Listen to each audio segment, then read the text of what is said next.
Tatlı sözlerine kandım, sevda yeli çalmış gibi. Gözlerinde esir kaldım, aşkın deryasına daldım. Tatlı sözlerine kandım, sevda yeli çalmış gibi. Yaralıyım ben, yaralı, vurgunum yürek sevdalı. Ben sana hasret kalalı, bir hayale dalmış gibi. Yaralıyım ben, yaralı, vurgunum yürek sevdalı.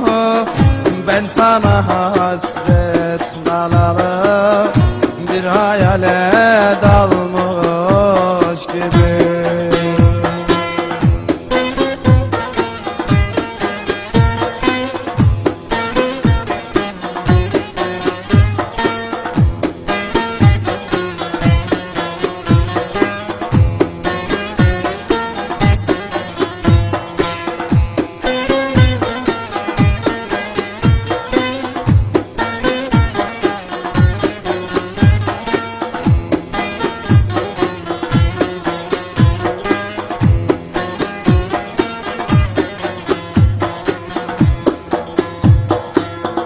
Saçlarıma aklar düştü, başıma kar yağmış gibi. Çiçeğimi soldurdun sen, sonbaharda kalmış gibi. Saçlarıma aklar düştü, başıma kar yağmış gibi. Çiçeğimi soldurdular, sonbaharda kalmış gibi.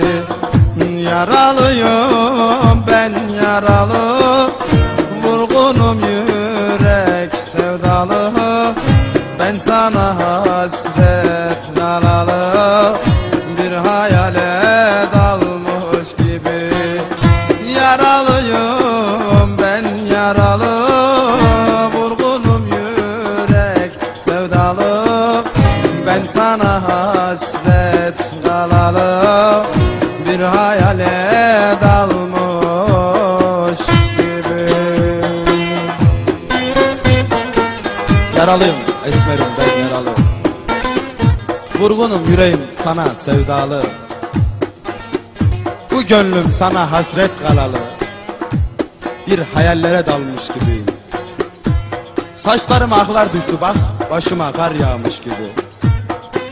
Çiçeğimi soldurdun sen, çiçeğimi soldurdun sen, sonbaharda kalmış gibi. Çiçeğimi kuruttun sen, sonbaharda.